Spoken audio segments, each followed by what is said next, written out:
trying to set themselves up for a shot at the Stage 2 playoffs. Let's welcome to the stage, the Shanghai Dragons.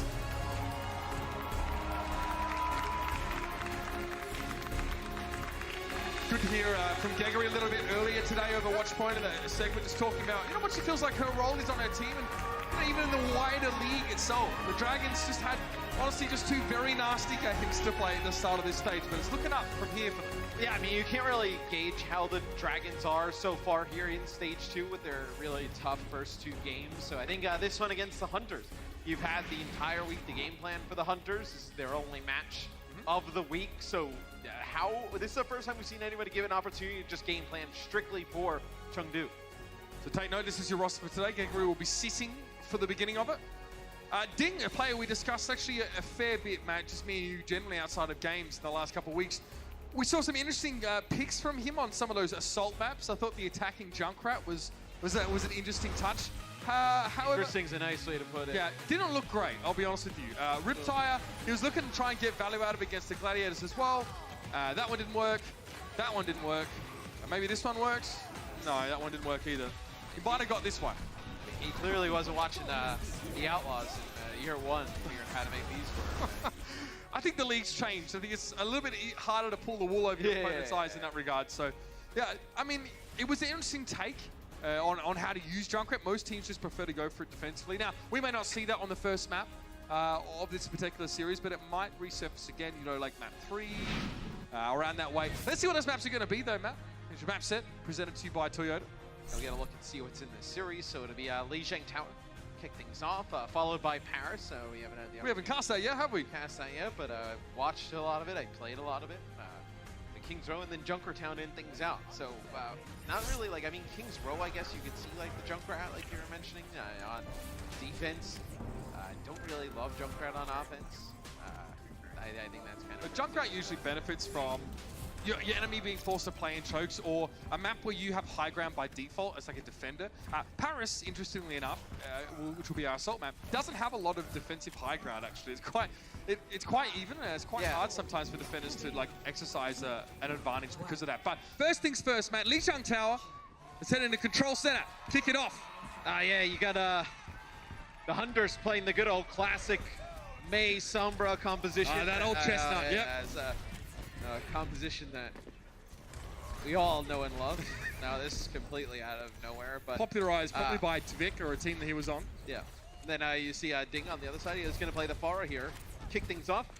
Interesting, you play the Pharah here against the Hunters. They, out of all the wacky heroes they don't play a lot of hit scan. It's a Mei wall that comes out from Jinmu. Double grenade. Isolate Gamsu. Yep, Youngji takes a big hit there from a bionic grenade. So did Dim, if I'm not mistaken. Gamsu open up on an aim on here. See Jinmu stunned briefly. He does have Ice Block available. He has to use it now. He pops out of it awfully quickly. The fight's pretty much done, especially with Ding being brought back into the fold. Now, we do have hit scan players on Chengdu, of course. We've actually seen BACONJACK go for the McCree, the Widowmaker. I don't think he's really in a position to switch off this Zarya, though. So, yeah, I think you need to keep on this for now. So, also just trying to get some poke down. You can hear the Sombra shots going off. You have the nano boost here for Kia. Who do you decide to give it to? It's going to be a nano boost that comes in from the Dragons. It's going to be Ding, who is frozen. Hacked, then frozen. It all went wrong for him, pretty much. Aim on there. Bionic grenade was thrown at him. That's the EMP now on the point, and Amon is just trained on trying to get rid of Luffy, but the healing was there. Valkyrie, Coma, making it pretty hard for him to finish off these targets. Jinmu's still alive, at least. Almost freezing up Luffy, forced to back away for a brief time, and Graviton Surge should end this fight. Jinmu pops out voluntarily of his ice block, and in fact gets a bubble from his Zarya there. For a brief moment, he had a chance. BACONJACK is back now. Remember, the point's still being held by Shanghai. Chengdu need a clean fight win here. Yeah, and it's going to be the Dragons who continue to hold on to the point.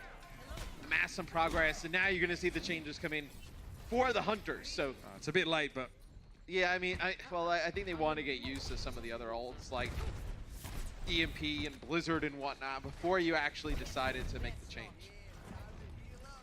Shanghai Dragons, no changes required. Ding sort of making it so if Chengdu spent too much time out in the open, being slow, and sort of not being sure about engaging, they get punished by a lot of damage from the air, which puts pressure and stresses their healing resources, of which there aren't all that many. Burst heal, at least, the Dragons have a second form of burst heal in terms of the bionic grenade. which is then going to amplify subsequent healing for a brief time.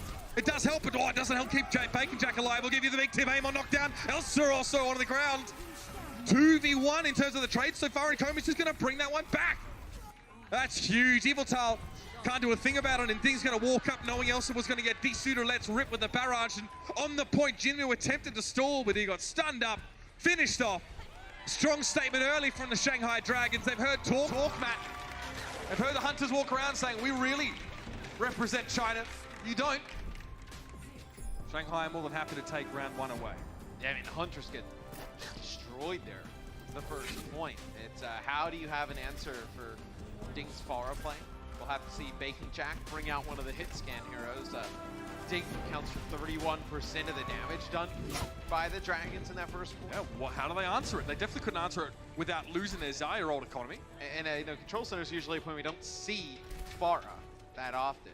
It's because it's very low roof. Yeah, it's a low roof. It's a smaller skybox technically. Yeah. All right, so now we get a Jinmu versus Ding battle. Pharah is up in the sky. We got Widow battle too, Matt. BACONJACK v DM. Yeah, no one's going to be bored about 2 mirror comps looking like this, Matt. Yeah, no. All right, Gamsu got hacked up there briefly, I think, where he was trying to play. Close to the pillar, breaking line of sight. Jinmu goes down a Ding here early. Now, does Eviltal go for the Resurrect? Does he even have the space to do so? Ding drops in. He has his rocket boots. Oh, no, he doesn't! Oh, he had a chance to get up. Just hit shift, bro.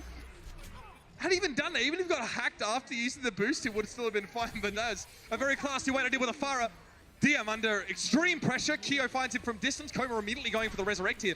Shanghai are in control of the point, so use the Resurrect, stall it out a bit longer, and maintain presence. Yes, the Dragons are still preventing the Hunters from getting anywhere close here. As Eamon does have his minefield, so you see him put that on the point.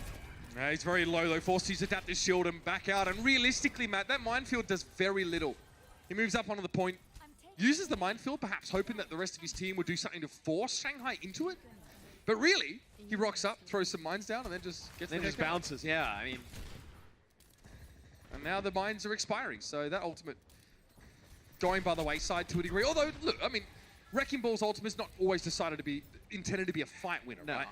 So you do have EMP here, but you're just trying to catch like 2 or 3 players. So he connects with 2 there, I believe. So it's good enough to pick up those eliminations. Can you secure the point now? 2 kills, 2 supports down. DM still needs to be dealt with. He doesn't have a lot of healing available, but he doesn't need it if he's not being damaged. Amon now has to try and chase him down. Knocked him over the edge there.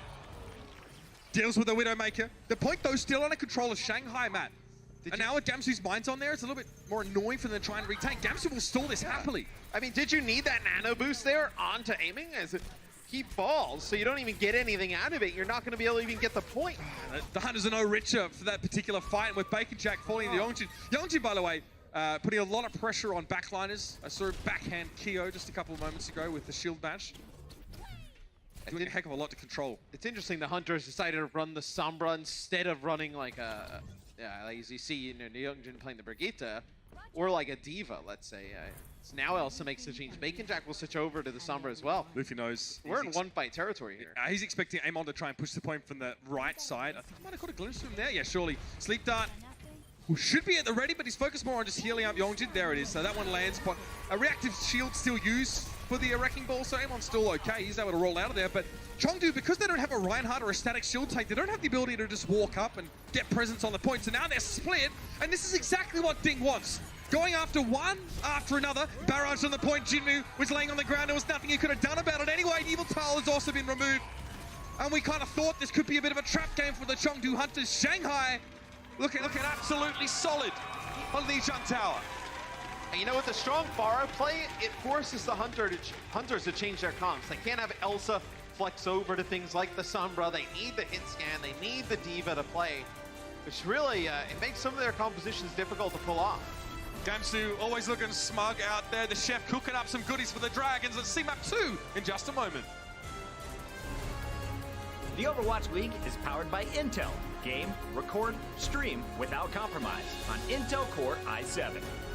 And by Omen by HP, the official PC and display of the Overwatch League.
Welcome to Assist of the Week, presented by State Farm. A lot of times, trying to attack both point A and B on Hanamura can feel like beating your head